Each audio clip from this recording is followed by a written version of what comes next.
you can throw your freeze-dried meals. This is way better.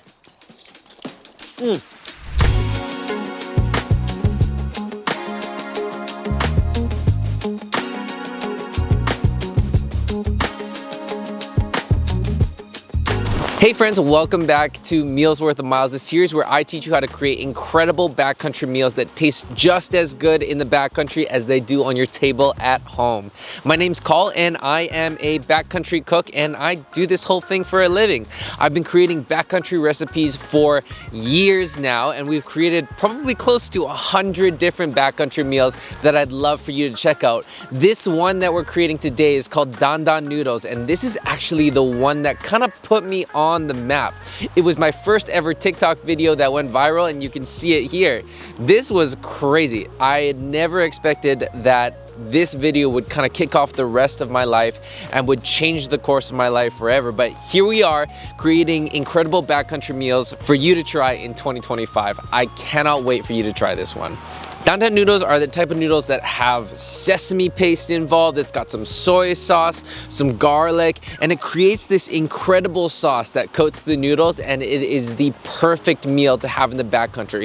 If you want to customize it, you can add things like mushrooms, some freeze-dried chicken, or whatever the heck you want to add in some extra protein, but you don't have to. I love the noodles just as is, and I hope you're gonna like them too. Let's get cooking.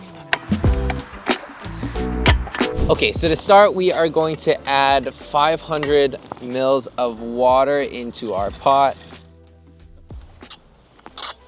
Perfect. And then we are going to want to get that on a boil.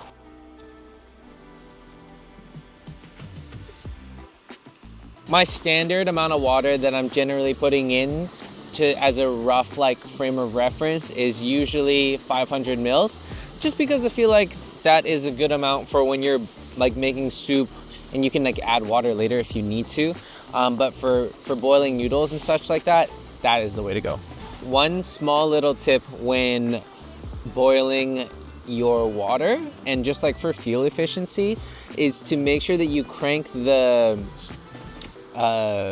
stove up all the way to the top and then just do almost a turn and a half rotation backwards. It's gonna output the same amount of heat while using less gas, just to save you some fuel.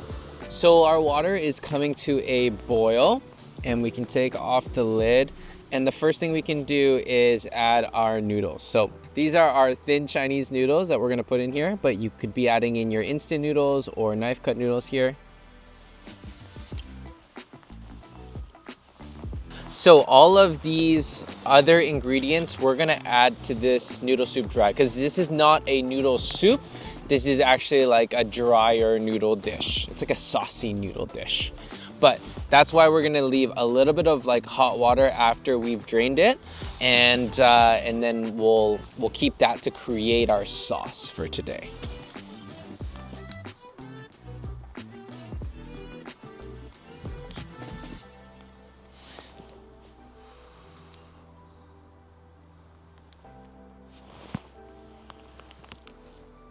So you can just take a bite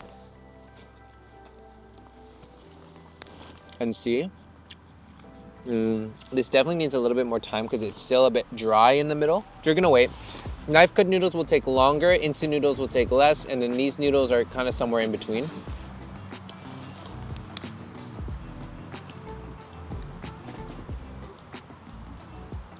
Bad.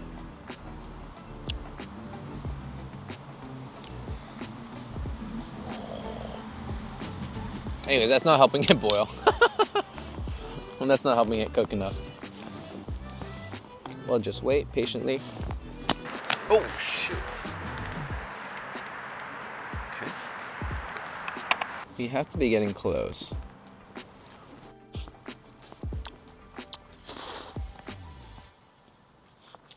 Okay.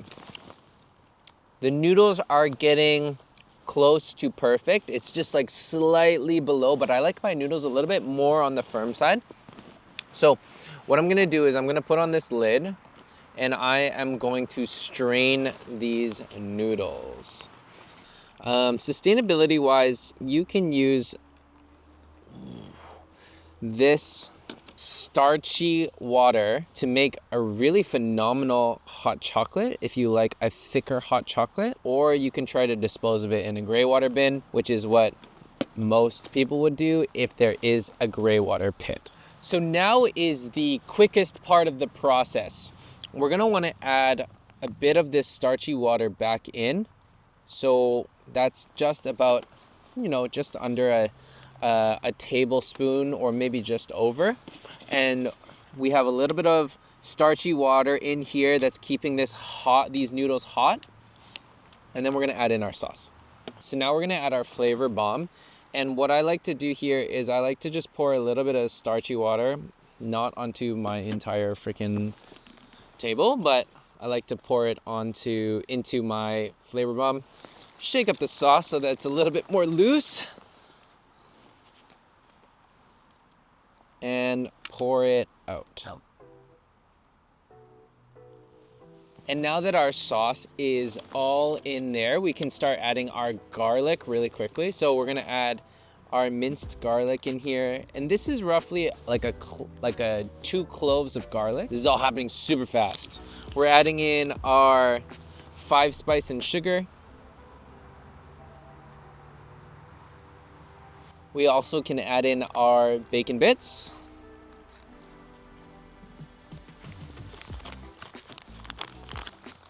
And then what we're gonna wanna do is stir this up really vigorously.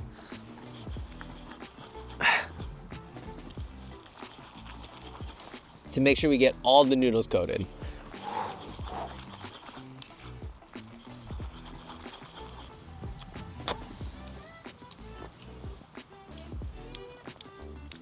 That was pretty sick. I don't think I actually need to add any more soy sauce. It's at this point that if I had brought green onions, I would add some green onions or some cilantro or something like that. But I didn't bring that today because I didn't feel like I needed it. This is just gonna be a really, really hearty Dan noodle.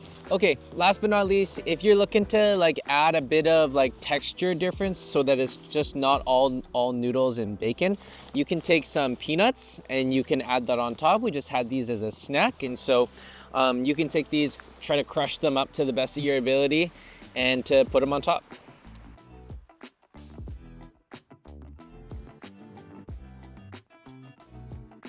So that's how you make Dan noodles. Let's give it a try.